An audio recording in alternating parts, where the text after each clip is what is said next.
بسم اللہ الرحمن الرحیم یا رب محمد وآل محمد صلی علی محمد وآل محمد وعجل فرجہم ولعن اللہ اعدائہم۔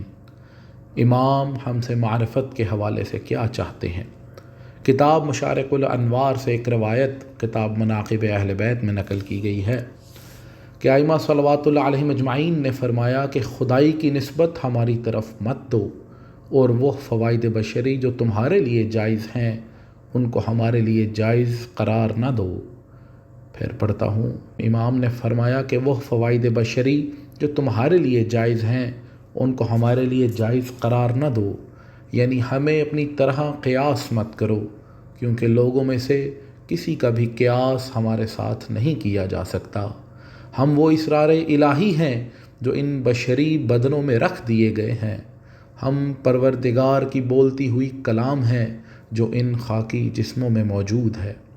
ان چیزوں کے سمجھنے کے بعد ہماری فضیلت کے متعلق جو چاہتے ہو کہہ دو، جان لو کہ ہمارے فضائل بحر بے کراں کی مانند ہیں، اور ہماری عظمت کو بیان کرنا کسی کے بس میں نہیں ہے۔